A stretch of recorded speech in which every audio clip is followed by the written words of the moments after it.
Span कर लिया था। अब लेते हैं नेक्स्ट पार्ट। टाइटल डालिए semantic tags in HTML। Topic आपके लिए नया नहीं है, आप ऑलरेडी इस बारे में बेसिक्स जानते हैं। आज उस नॉलेज को करते हैं अपन extend. Semantic tags in HTML। Semantic tags in HTML।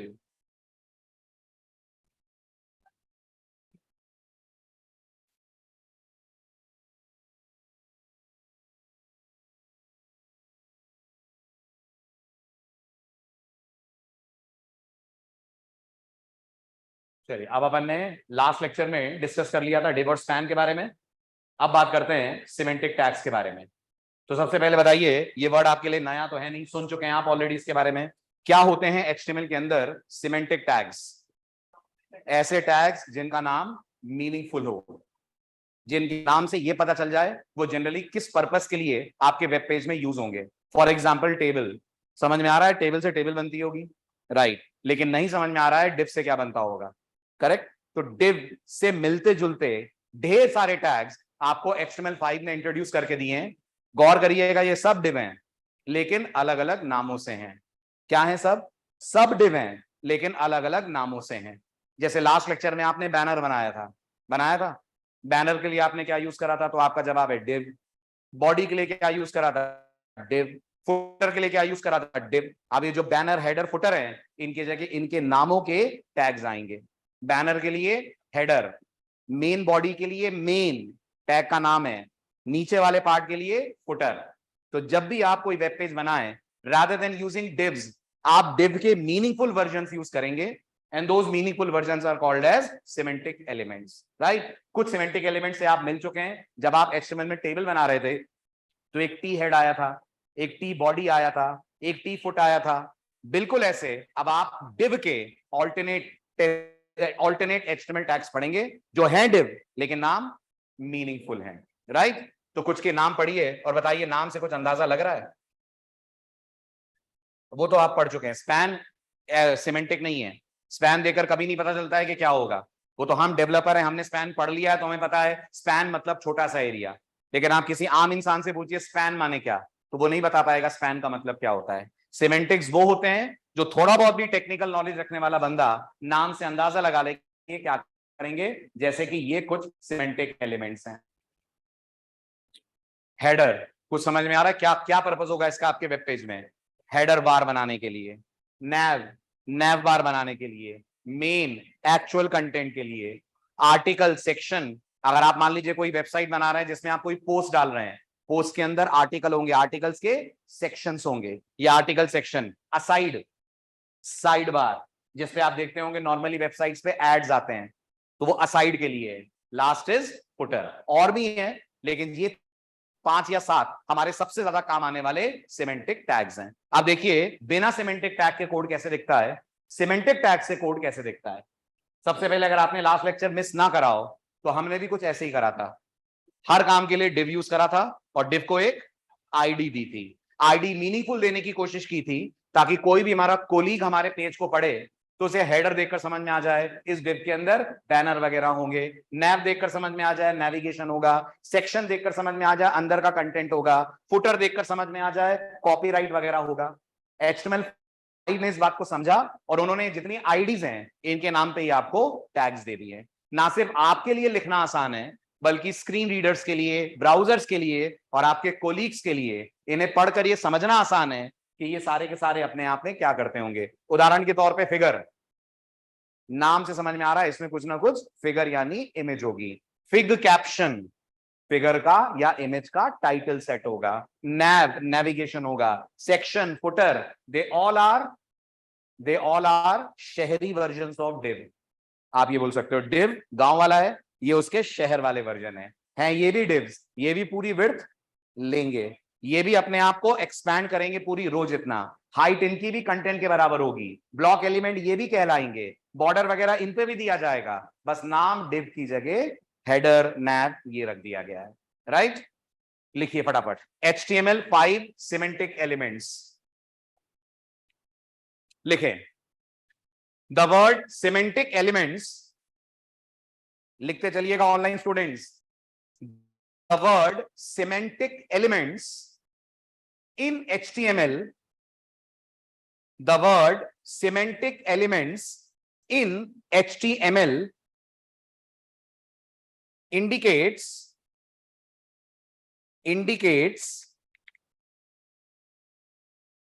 those tags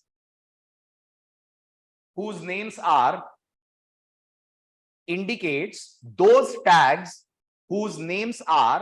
meaningful. ये first point. Second point, we already know some semantic tags like div, img, t-head, t-body,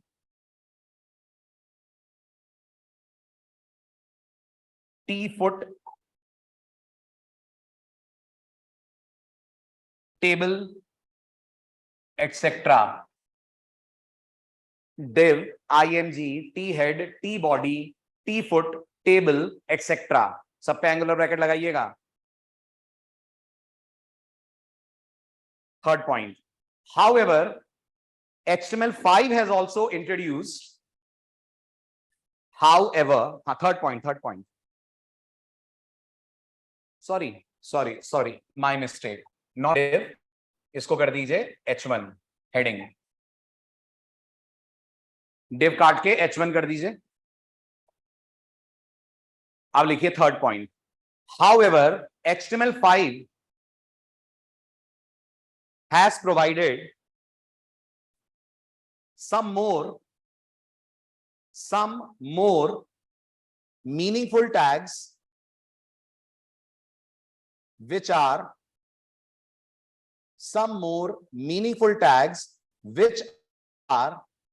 इसके ऑल्टरनेट div के, ये जितने पढ़ने जा रहे हैं सब div हैं, which are alternates to div,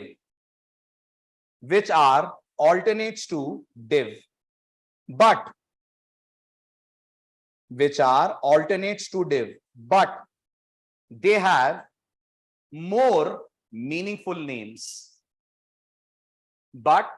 they have more meaningful names.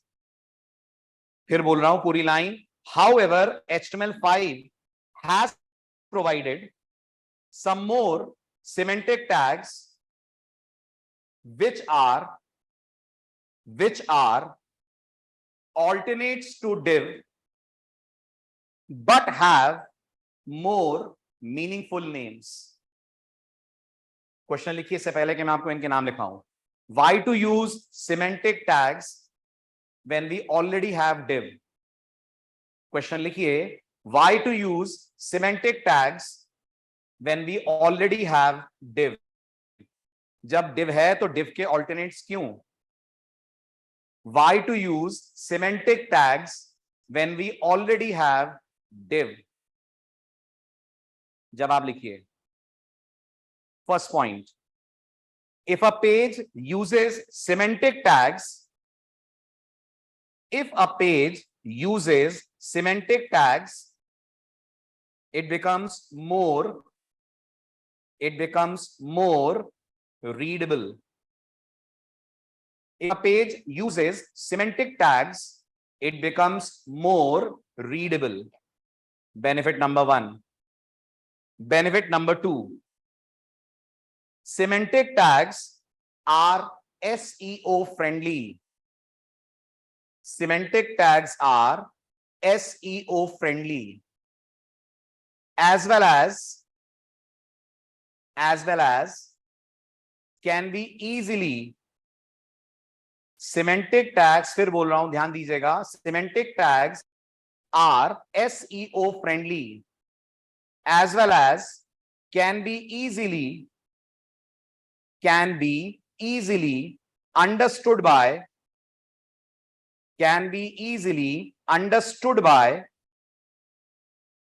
screen readers. Can be easily understood by screen readers. third benefit, they make our CSS and HTML code. Third benefit, they make our CSS and HTML code look consistent. They make our CSS and HTML code look consistent. आप लिखिए popular alternates of div. Popular alternates of div. List उतार लीजिए. Popular alternates of div. List उतार लीजिए आपके सामने. Header, nav, main, article, section, aside, footer. Popular alternates of div. Header, nav, main, article, section, aside, footer.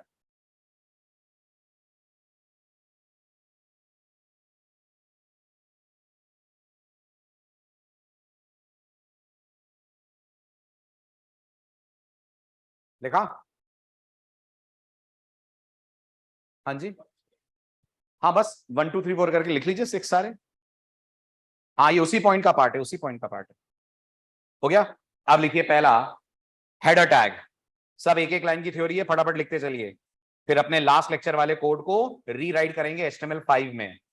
आपने 4 में लिखा था, इस बार 5 में लिखना है. पहला लिखिए हेडर. क्या करता होगा? Defines the banner of the website. Defines the banner of the website.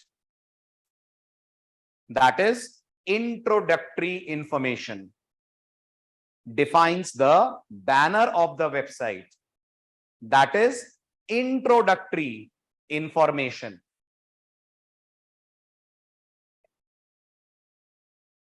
समझ आ रहा है? जगह कहां है पेज पे? तो ऐसी है जगह. ये आपका पेज है, इसको ब्रेक कर दिया गया है किसमें?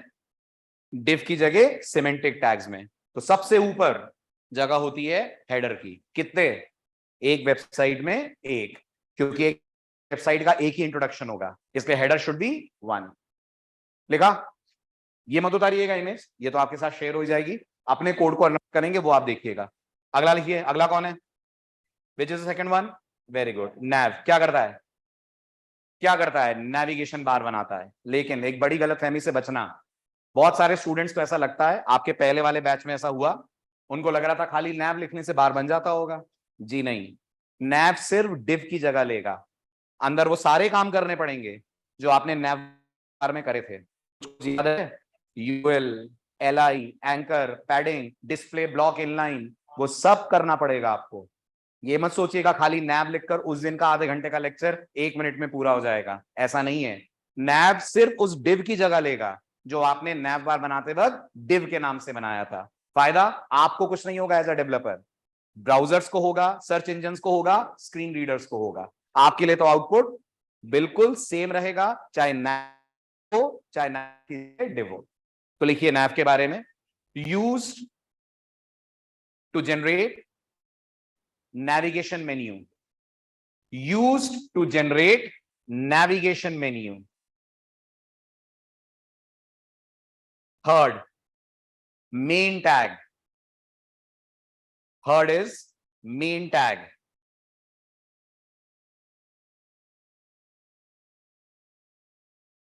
लिखिए.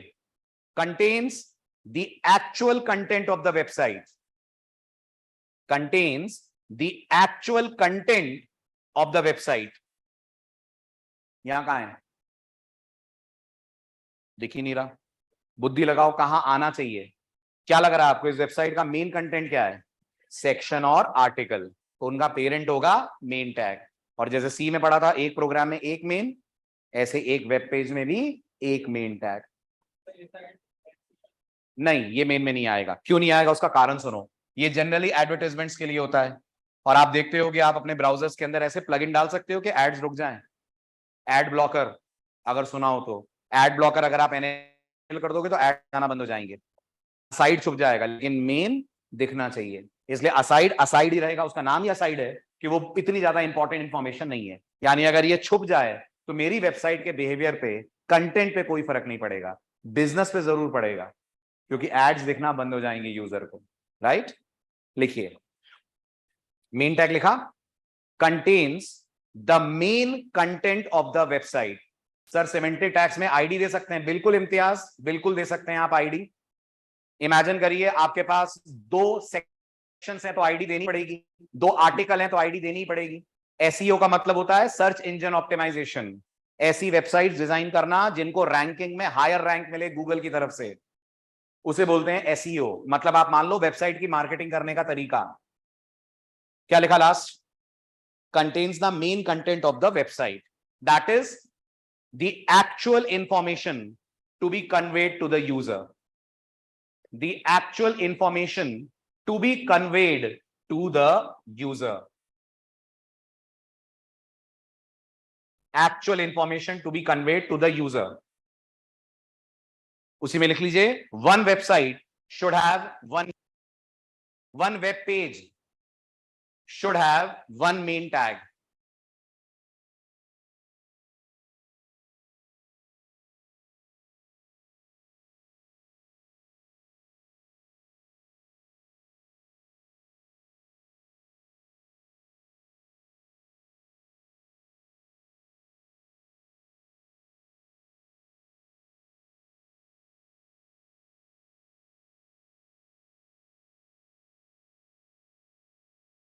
अब थोड़ा सा कंफ्यूजन है ना, अलग अलग जगहों पर आपको अलग अलग चीजें मिलेगी, सुन लीजिएगा। कंफ्यूजन इतना नहीं है कि आप कंफ्यूज हो। कुछ लोग बोलते हैं आर्टिकल में सेक्शन आना चाहिए, कुछ लोग बोलते हैं सेक्शन में आर्टिकल आना चाहिए। आपको जो अच्छा लगे आप वो पैटर्न फॉलो कर सकते हैं। कुछ लोग बोलते हैं, मान लीजिए आप कोई वेबसाइट बना रहे हैं जिसमें आप यूजर को भोपाल के आसपास की घूमने की जगह बता रहे हैं, तो फेमस प्लेसेस अराउंड भोपाल ये आर्टिकल होगा। फिर भोजपुर, भीमबेटका, ये होंगे उसके आसपास के आर्टिकल, सॉरी सेक्शन। कुछ जगहों पर आपको मिलेगा नहीं, फेमस प्लेसेस सेक्शन होगा, उसके अंदर आएंगे आर्टिकल। आपकी पसंद है, आप आर्टिकल में सेक्शन डालें या सेक्शन में आर्टिकल डालें। अपन आर्टिकल में डालेंगे सेक्शन। लिखिए, आर्टिकल एंड सेक्शन एक साथ ही ले लीजिए दोनों को, आर्टिकल एंड सेक्शन। लिखिए, आर्टिकल टैग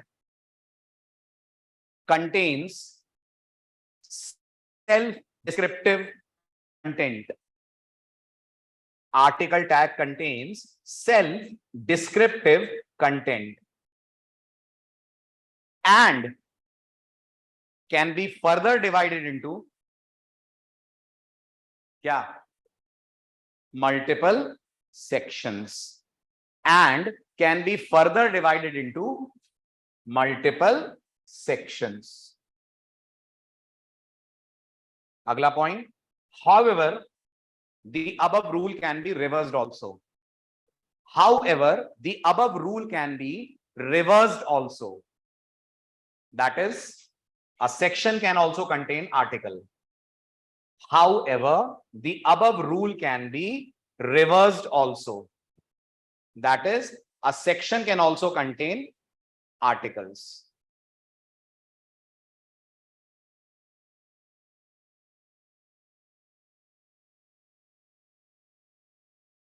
समझ आ रहा है? ठीक है, अब मेरी बात को समझने के लिए एक तो ये डायग्राम देखिए, ये क्या बता रहा है? सेक्शन में आर्टिकल है ना। अब एक और लेआउट देखिए जो किसी वेबसाइट का है, किसी ई कॉमर्स वेबसाइट का डिजाइन है ये। इसमें क्या है? इसमें आर्टिकल के अंदर सेक्शंस आ रहे हैं, यानी इस डेवलपर ने, इस डिजाइनर ने आर्टिकल बनाया है प्रोडक्ट्स के नाम पे और सेक्शंस बनाए हैं एक एक प्रोडक्ट का डिस्क्रिप्शन।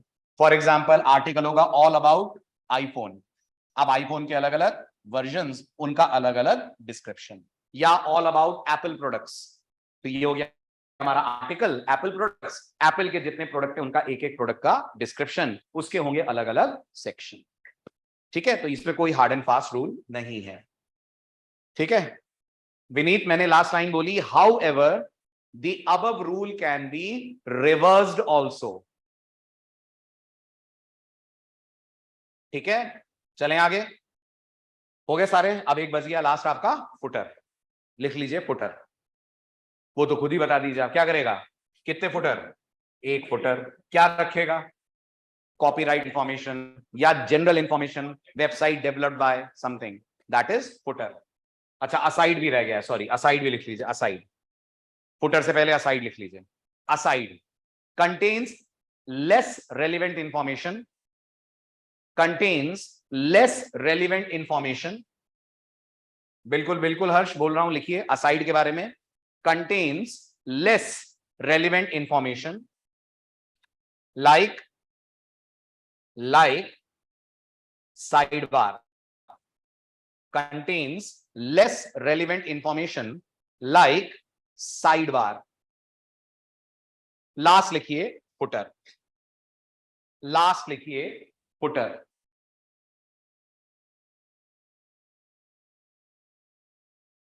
लास्ट लिखिए फुटर।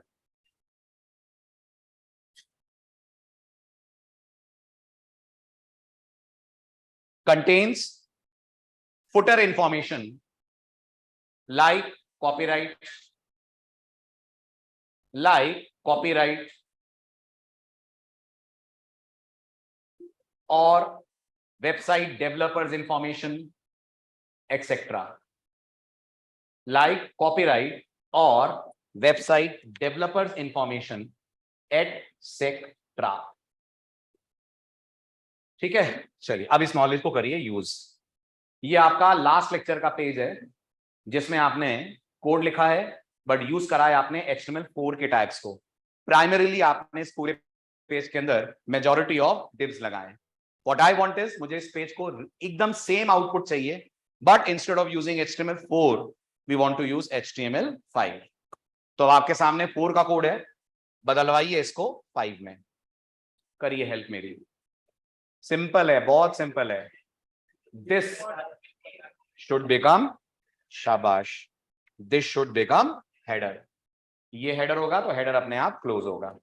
अब यहां आपने सेक्शन लिखा है बट HTML5 बोलती है पहले मेन, मेन के अंदर आर्टिकल, आर्टिकल के अंदर सेक्शन। तो एज पर HTML5 go for a main tag, right? Inside main tag we can put article, है ना? ये अपन बिल्कुल तमीज वाली कोडिंग कर रहे हैं, ऐसा मत सोचेगा सर इसके बिना नहीं चलेगा, क्या चलेगा, बट ये गाइडलाइंस है, स्टैंडर्ड प्रैक्टिसेस हैं जो हमें फॉलो करनी चाहिए वेबसाइट डिजाइनिंग के दौरान, राइट? जैसे हम जब कोई प्रोग्राम बनाते हैं, प्रोग्राम में कमेंट्स लिखने चाहिए, हाँ जरूर लिखने चाहिए, क्योंकि कल को आप जब टीम में काम करोगे आपका लॉजिक किसी दूसरे को समझने में दिक्कत ना जाए, इसके लिए अपन को अपने कोड में करने चाहिए प्रॉपर कमेंट्स। बिल्कुल ऐसे ही यही है, नहीं करते हैं कमेंट तो भी कोड तो चलेगा ही। तो नहीं करेंगे आप आर्टिकल में सेक्शन, आप सीधे मेन में लिख देंगे तो भी चलेगा, क्योंकि मैं फिर याद दिला दूं मेन भी एक डिवी है, करेक्ट? वो और कुछ नहीं, वो डिवी है बस। ठीक, आर्टिकल, आर्टिकल के अंदर आ जाएगा सेक्शन। Very good. कितने सेक्शन? तो मैं बनाना चाहूंगा 2 सेक्शन। 2 सेक्शन क्यों? तो आप अपना पेज का डिजाइन देखिए, समझ आएगा आपको 2 सेक्शन की बात मैं क्यों कर रहा हूं। तो ये मेरा पहला सेक्शन, ये मेरा दूसरा। अब अपने कोड को ब्रेक डाउन करते हैं अपन। पहले सेक्शन के अंदर हम लोग लेकर आते हैं ये H2 वाला पार्ट, जिसमें क्या रख रहे हैं, इसको कट कर रहा हूं, इसको डाल रहा हूं मैं इनसाइड द फर्स्ट सेक्शन। ठीक है, ये एक बार में एक लाइन है, सेल्फ कंटेंट पार्ट है मेरा। इसके नीचे फिर शर्मा कंप्यूटर अकेडमी के बारे में कुछ टेक्स्ट, तो ये आ गया। अब अगर आपसे मैं बोलूं यार अब कोर्सेज भी दिखाने हैं, तो आपका जवाब होगा नो प्रॉब्लम सर, एक सेक्शन और बनाते हैं अपन, उस सेक्शन में ले आते हैं अपन कोर्सेज। मैं बोलूंगा यार फैकल्टीज भी दिखानी है, नो प्रॉब्लम, एक सेक्शन और बनाते हैं, उसके अंदर ले आते हैं फैकल्टीज। फिर मैं बोलूंगा इतने सारे सेक्शन को CS कैसे बचानेगी, solution is same, go for IDs, अगर सेक्शन मल्टीपल है तो। लेकिन ये करने का बेनिफिट क्या है? आपको कोई बेनिफिट नहीं है, आपको आउटपुट सेम दिखेगा, but the site is now more SEO friendly, now more screen reader friendly, और आपके कोलीग्स भी कोड पढ़ेंगे तो उन्हें समझ में आएगा कि ये सेक्शन है, ये हेडर है, बजाय इसके कि उनको सबकी देखनी पड़े आईडीज। तो इसकी आदत डालिए, धीरे धीरे आदत आपके अंदर कल्टीवेट होगी कि हर चीज में डिव नहीं लगाते। जब पता है ये डिव क्या कर रहा है तो उसकी जगह मीनिंगफुल नाम यूज करिए। बट अब एक प्रॉब्लम आने वाली है, क्योंकि आपने सारे डिव हटा दिए हैं, उनकी जगह HTML5 लगा दी है, तो आपको अपनी CSS HTML5 के अकॉर्डिंगली करनी पड़ेगी चेंज। तो बताइए कहां क्या बदला जाए? शुरुआत करते हैं हेडर से, जिसका नाम था div हैश हेडर, वो अब हो जाएगा सिर्फ हेडर। एम आई राइट? हेडर अपने आप में एक टैग है, और टैग पे हम रूल सेट्स बना सकते हैं। कौन सा सेलेक्टर? Type selector. तो हेडर बन गया एक टाइप सेलेक्टर। ठीक है, उसके बाद जल्दी क्विक, हेडर के अंदर स्पैन है, कोई बात नहीं, तो आप यहां अब ये हटाओ और हेडर स्पेस स्पैन बोल दो। आप ब्राउजर को ये कह रहे हो इस वेब पेज पे हेडर टैग के अंदर जो स्पैन्स हैं उनका कलर मेरे को चाहिए क्रिम्सन। ठीक है, फिर आपने लिखा हुआ था div hash सेक्शन। अब आप बोल देंगे div hash सेक्शन की जगह ओनली सेक्शन। सेक्शन बोलने से क्या होगा, जल्दी जल्दी, जितने सेक्शंस हैं उनका कलर हो जाएगा आपके कोड के अंदर लाइट ब्लू। तो आप नोटिस करें दो सेक्शंस हैं, एक टाइटल और एक वन स्टॉप सॉल्यूशन, इसका कलर वैसे भी लाइट ब्लू था। ये मैं आपको आपका प्रीवियस कोड रन करके दिखा रहा हूं।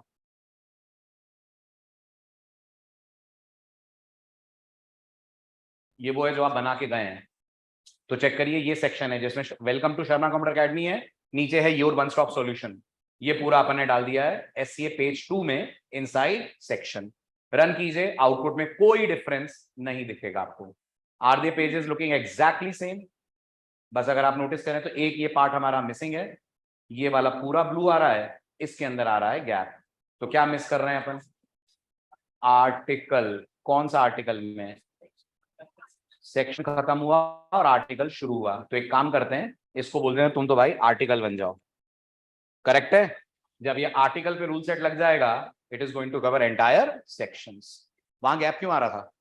सेक्शंस आर डिव्स, तो डिव छोड़ रहा है नीचे और ऊपर एक एक न्यू लाइन, इसलिए आपको व्हाइट पैच दिख रहा था। वो व्हाइट पैच हट गया जब आपने रूल सेट लगा दिया आर्टिकल पे। ठीक, तो अब मुझे बताइए who is this? This is a website developed using HTML4. This is the same website developed using HTML5. No difference in output, a big difference in background coding. उतार लीजिए फटाफट, लिख लीजिए। एक मिनट बेटा, मैं टाइटल लिखवा दूं। लिख लीजिए previous web page using HTML5 standards. Previous web page using HTML5 standards. Previous web page using HTML5 standards.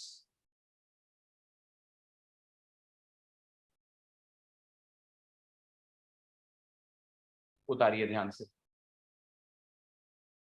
Actual code आपका स्टाइल से स्टार्ट हो रहा है, तो स्टाइल से उतारिए। हेड बॉडी वगैरह तो आप लिख ही लेंगे। Start from style. जी, गैप इसलिए आ रहा है क्योंकि दोनों सेक्शंस का अपना अपना एरिया होगा और एक सेक्शन, ये दोनों दो डिव हैं, लिए बीच में गैप आएगा ना। एक डिव खत्म होगा और दूसरा डिव जब शुरू होगा, तो डिव ब्लॉक एलिमेंट है, डिव अपने बाद एक न्यू लाइन छोड़ेगा, एक अपने पहले न्यू लाइन छोड़ेगा, तो वो बीच में गैप आ गया। हाँ, नहीं मार्जिन नहीं है। मार्जिन कहाँ है? ये आर्टिकल के अकॉर्डिंग अपन, आर्टिकल के अंदर नहीं, आर्टिकल में तो दोनों डिव हैं, उन दोनों डिव के बीच में गैप आ रहा है डिव की नेचर के कारण। वो अपन ने कवर अप कर लिया आर्टिकल के अंदर वो देकर बैकग्राउंड कलर।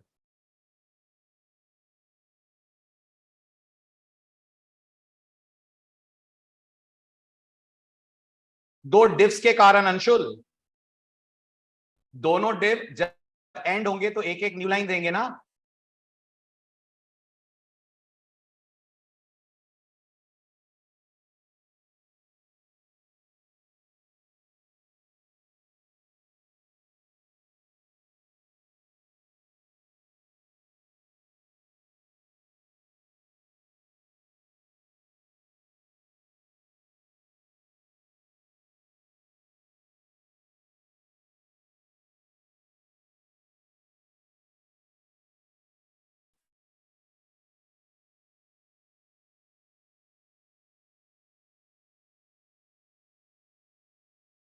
हेडर की सीएसएस हो गई? स्क्रॉल करूं?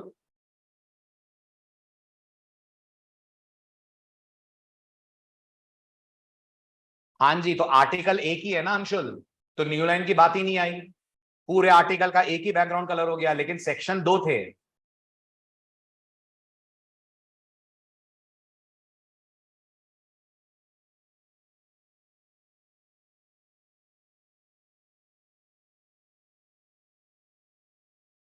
हो गया? हेडर कंप्लीट, हेडर स्पैन पे आ गए।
हाँ हाँ बिल्कुल लिख सकते हो, मैंने बोला तो कुछ भी ना लिखो, खाली 2 सेक्शन लगा दो तो भी चलेगा, दोनों सेक्शन के लिए कॉमन रूल सेट बना देना।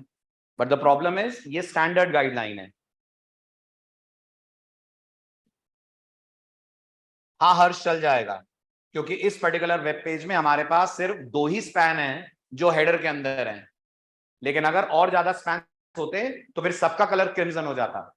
इसलिए अभी अपन ने थोड़ा स्पेसिफिक होकर उन स्पैन्स को आइडेंटिफाई करा है जिन पे अपन को क्रिम्सन चाहिए, ताकि नीचे अगर कोई स्पैन आए, फुटर वगैरह अगर कभी बने, तो हमारा रूल सेट फुटर पे ना लग जाए।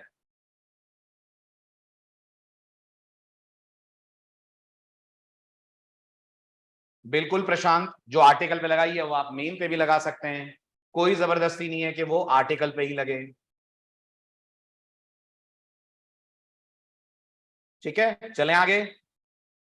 कंप्लीट। अब यहां से स्टार्ट होता है आपका very important part, advance CSS का पार्ट। टाइटल डालिए, बहुत दिनों से आप इसका नाम सुन रहे हैं, बॉक्स मॉडल। आपने सब कुछ कर लिया, एक बहुत बड़ा काम अभी तक करना नहीं सीखा, और वो है अपनी वेबसाइट पे कंटेंट को सेंटर पे कैसे लाते हैं। रो पे सेंटर लाना सीख लिया आपने, सीख लिया ना, अलाइन से लाते हैं। लेकिन अगर आपको पूरा कंटेंट वेब पेज के सेंटर पे लाना हो तो वो कैसे आएगा। तो अब इसके लिए हमारे पास कुछ टॉपिक्स हैं, जिसमें सबसे पहला टॉपिक है, टाइटल डालिए, सीएसएस बॉक्स मॉडल। टॉपिक आपके लिए बिल्कुल नया नहीं है, क्योंकि हल्की फुल्की बात बॉक्स मॉडल के बारे में पहले भी आपसे हो चुकी है।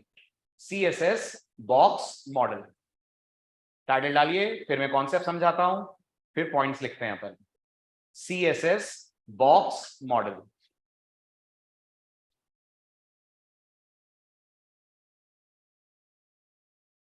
ठीक है, चलिए। अब मैंने आपको बहुत बार एक लाइन बोली है कि जब ब्राउजर आपके वेब पेज को रेंडर करता है, तो जितने भी आपके पेज में टैग्स होते हैं, कोई 4-5 टैग के नाम लीजिए, para, div, anchor, IMG, span, bold, HR, जितने भी टैग होते हैं, चाहे इनलाइन हो चाहे ब्लॉक हो, हर टैग के चारों तरफ एक इनविजिबल डब्बा, बॉक्स, ब्राउजर बना देता है। तो अगर कोई आपसे ये बोले a web page in HTML is a collection of boxes, तो बिल्कुल भी गलत नहीं होगा। जैसे हमारे शरीर में 70% पानी है, वाटर है, ऐसे वहां 100% बॉक्सेस हैं, आपको दिखते नहीं है क्योंकि हर बॉक्स का बॉर्डर हिडन होता है। लेकिन ब्राउजर जब एचटीएमएल पेज को रेंडर करता है तो डब्बे डब्बे डब्बे डब्बे बनाकर रेंडर करता है, उसी से नाम पड़ा है, which is called as box model. अब आप ये जानना चाहेंगे सर कैसे प्रूव करें कि हमारे वेब पेज पे डब्बे बनते हैं। तो हम कोई भी एक वेब पेज अपना ओपन करते हैं। अपन लोगों ने एक प्रोजेक्ट बनाया था,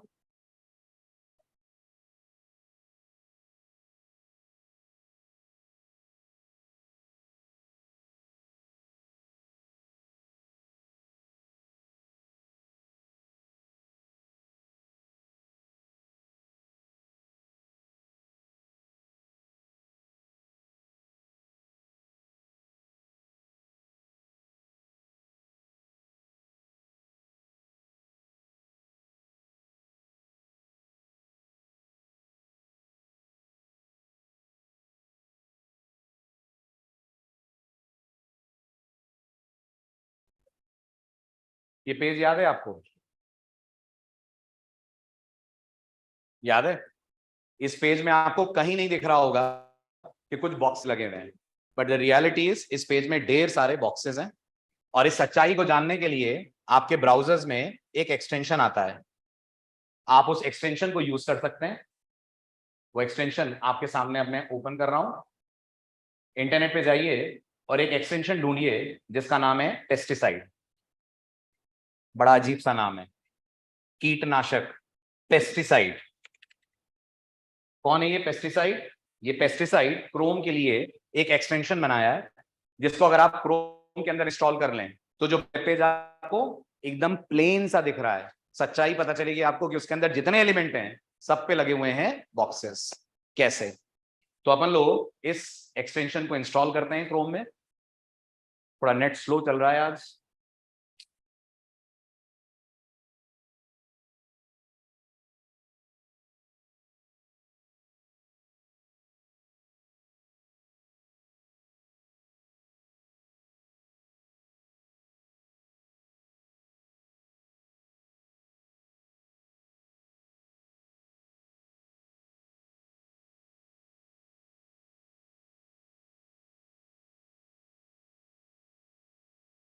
ये आपका वेब पेज। अब आप अगर देख रहे हो तो ये जितने एलिमेंट हैं क्या सब पे बॉक्सेस बने हुए दिख रहे हैं? आपको क्यों नहीं विजिबल हो रहे थे? क्योंकि सबका बॉर्डर डिसेबल्ड था, उसमें बॉर्डर प्रॉपर्टी आपने लगाई नहीं थी। तो या तो आप सीएसएस में जाकर बॉर्डर लगा दीजिए, या बॉर्डर लगाने से बचना है, सिर्फ ये देखना है कि बॉक्सेस बन रहे हैं क्या, तो इस एक्सटेंशन को यूज कर लीजिए विच इज पेस्टिसाइड। जैसे इस एक्सटेंशन को इनेबल करेंगे पता लग जाएगा वेबसाइट में कितने बॉक्सेस हैं। सिर्फ इतना ही नहीं, आप अगर कहीं पे भी माउस का पॉइंटर रखेंगे तो आपको यह भी बताया जाएगा इंटरनली ये क्या एलिमेंट है।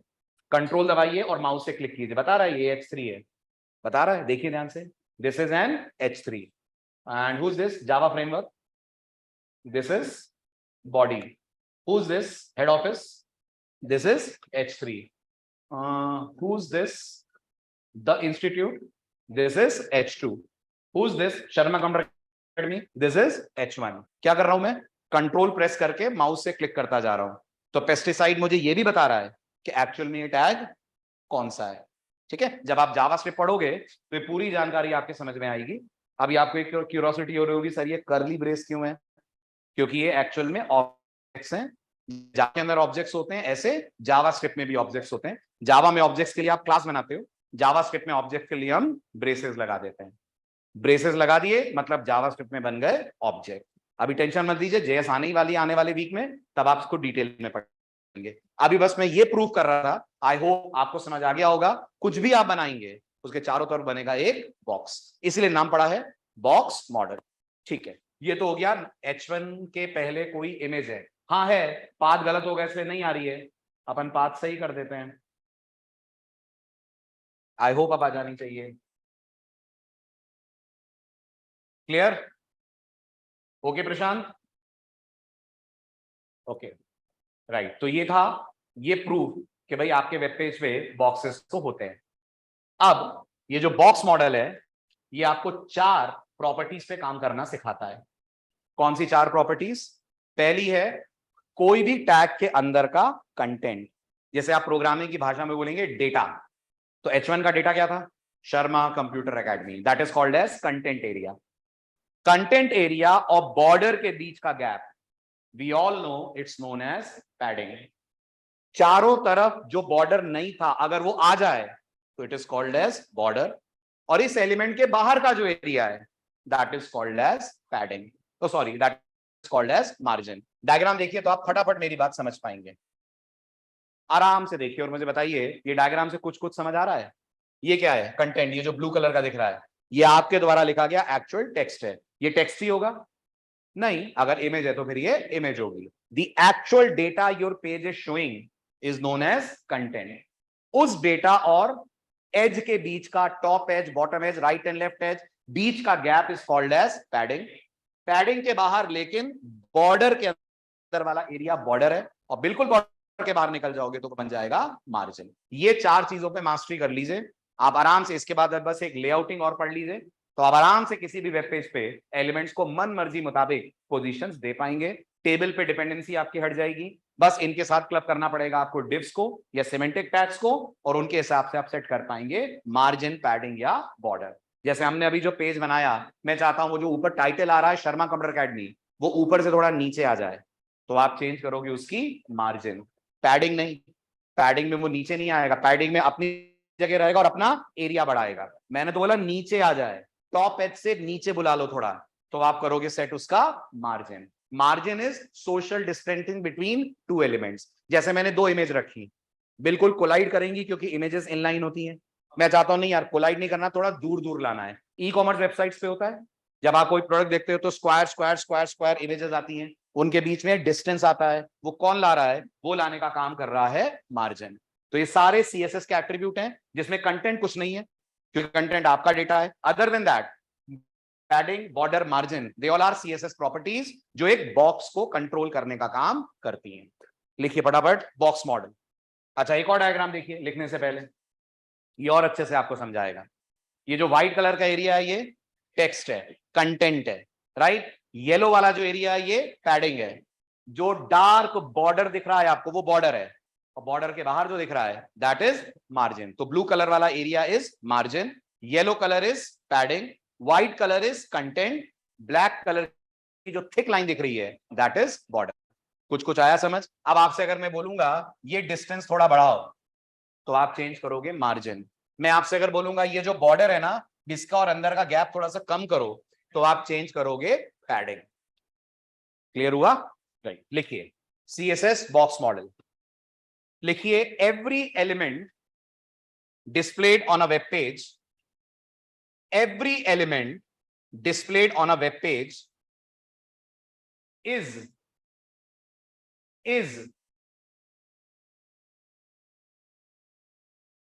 comprised मतलब के contains comprised of कैसे boxes? rectangular, circular, triangular, rectangular. They can be square also but rectangular mainly. Square is a rectangle maths में?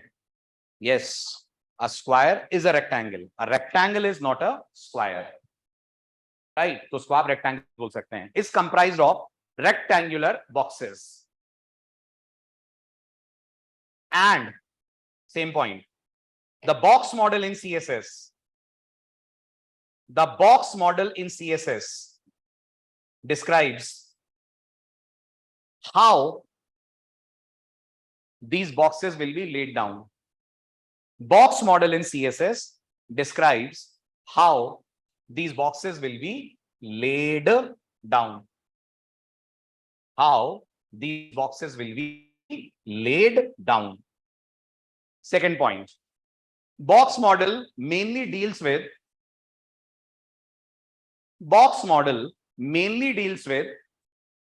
क्या? 4 elements. क्या क्या?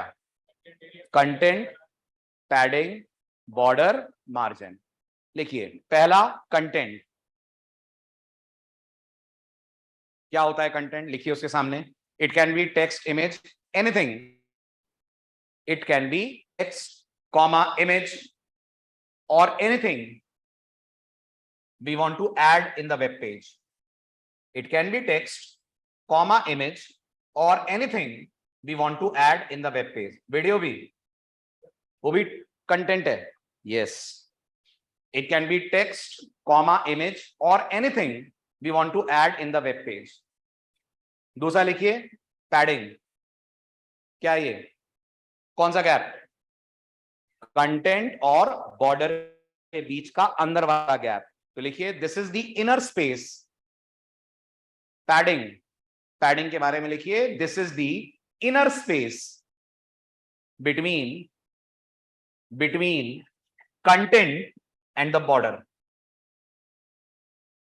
This is the inner space between content and the border. तीसरा लिखिए border. This is the frame, FRAME, frame, which is by default visible, invisible. This is the frame which is by default invisible and covers rectangular portion around an element. Covers rectangular portion around an element. तो image का भी border rectangle में होता है? Image का भी border rectangle में होगा? यस। भले इमेज सर्कल में हो? यस। ब्राउजर को कुछ नहीं समझ में आता सिवाय बॉक्सेस के, उसको हर जगह बॉक्स बनाना है। चौथा मार्जिन। कौन है ये? दो एलिमेंट्स के बीच का गैप, मार्जिन।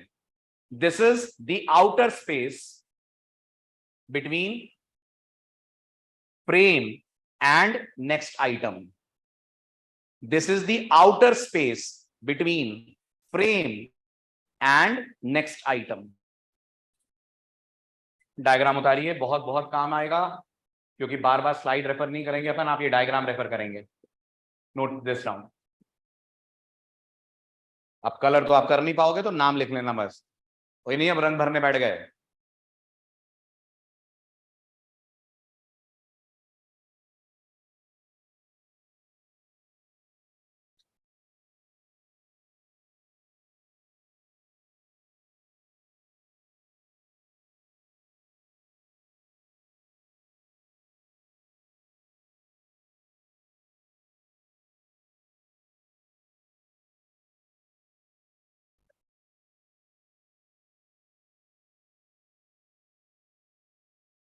चलें आगे, हो गया, डन।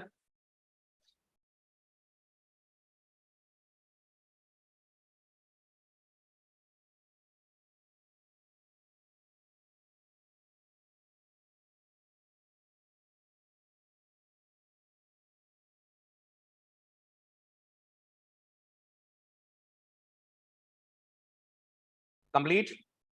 चलो अब इससे पहले कि हम बॉक्स मॉडल पे बात करें, दो प्रॉपर्टीज के बारे में और बात करते हैं जो बॉक्स मॉडल में दिख तो नहीं रही हैं, लेकिन काम उनका भी बहुत आपके वेब पेज पे होता है। दोनों को आप पढ़ चुके हैं, बट ऑफिशियली अब पढ़ रहे हैं।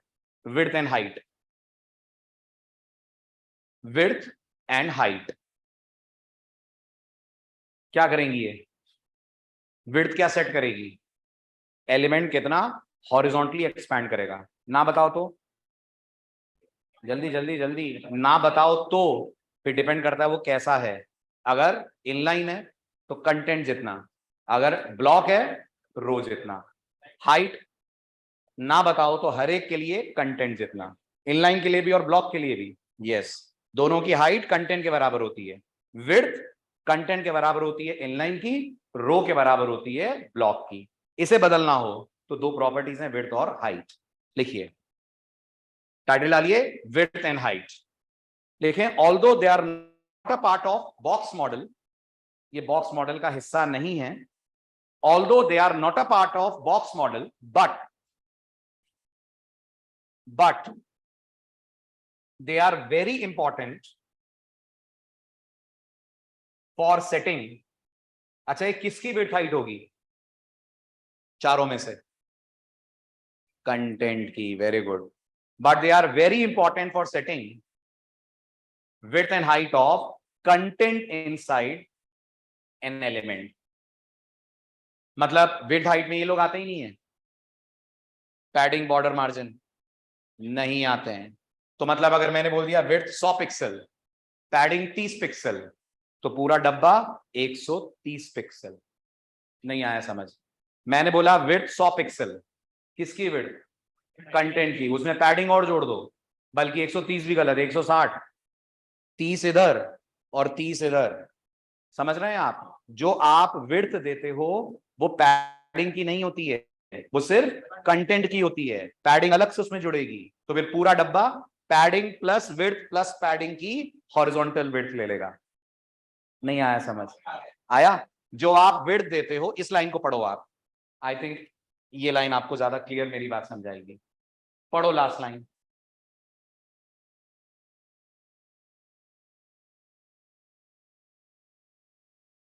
तो अब मैं क्या समझा रहा हूं? मैं आपको यही तो बोल रहा हूं कि अगर मैंने बोला विड्थ 100 पिक्सल, तो क्या मेरा H1 या मेरा पैरा 100 पिक्सल का होगा? शायद उससे ज्यादा का, अगर मैंने उसके साथ दे रखी होगी padding.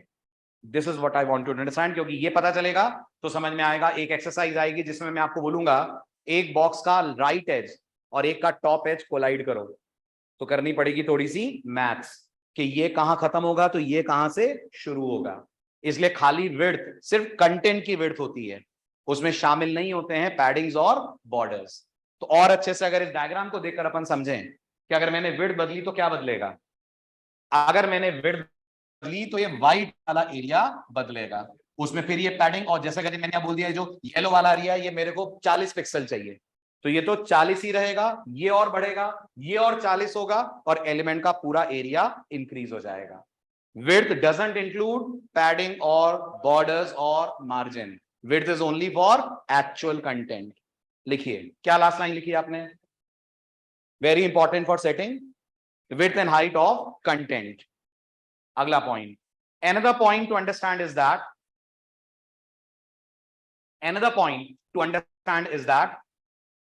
width and height do not include padding, margin and border. Width and height do not include padding, margin and borders. Width and height do not include padding, margin and borders. लिखा? अब आखिरी part आज का, छोटा सा एक example जो width के होने और नहीं होने का आपको असर दिखाएगा। सबसे पहले मैं पूरी CSS को कमेंट आउट कर रहा हूं। Please tell me the output of this page. एक डिव आएगा जिसकी विड्थ कितनी होगी, गलत लिखा 300 तो थोड़ी 300 होगी, मैंने CSS कमेंट आउट कर दी है, तो विड्थ पूरे पेज जितनी होगी और हाइट टेक्स्ट के बराबर होगी। पता कर सकते हैं कितनी विड्थ और हाइट आ रही है। राइट क्लिक करिए, इंस्पेक्ट में जाइए, देखा होगा आपने क्रोम भी आपको बॉक्स मॉडल दिखाता है, दिखाता है ना, वही बॉक्स मॉडल आप पढ़ रहे हैं। तो देखिए पेज रन करा अपन ने,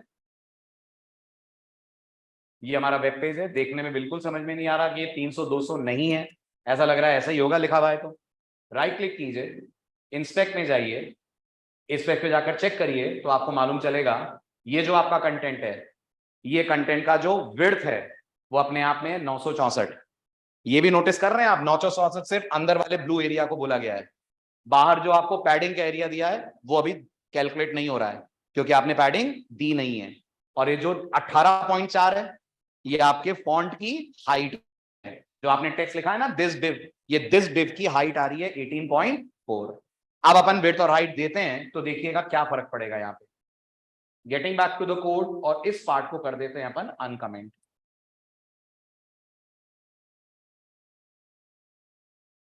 क्या चेंज आया,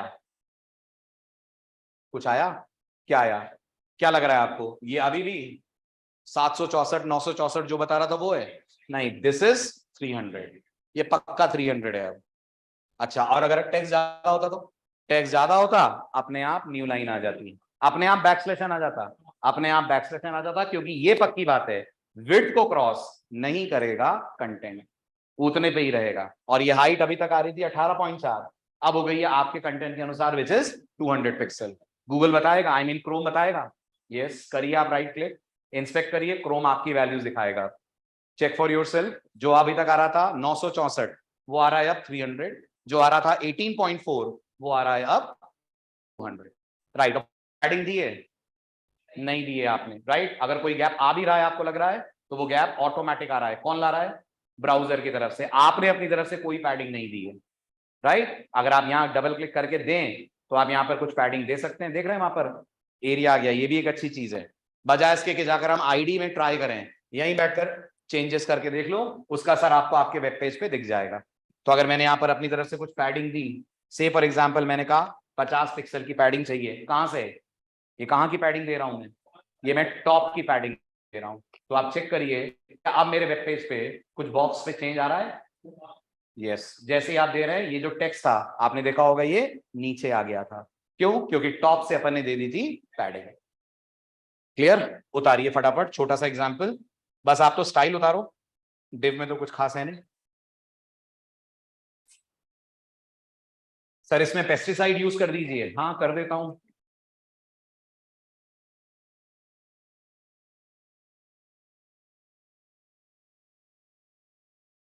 ये लीजिए पेस्टिसाइड। तो ये अभी भी इतना बड़ा एक्सपैंड क्यों हो रहा है, क्योंकि ये सिर्फ विड्थ कंटेंट की है और ये नेचर वाइज ब्लॉक एलिमेंट है, विड्थ चेंज करने से ये इनलाइन नहीं बन गया है, अभी भी ये ब्लॉक। अगर आप चाहते हो नहीं सर ये जितना दिख रहा है उतना ही एरिया ले, तो फिर इसका डिस्प्ले प्रॉपर्टी चेंज करना पड़ेगा, बोलना पड़ेगा तुम बन जाओ इनलाइन, क्योंकि अभी भी आप कोई अगला एलिमेंट लाओगे तो वो इसके राइट में नहीं आएगा, नीचे आएगा, क्योंकि नेचर इसकी अभी भी बॉक्स सॉरी ब्लॉक एलिमेंट है। क्लियर हर्ष, पेस्टिसाइड दिख गया,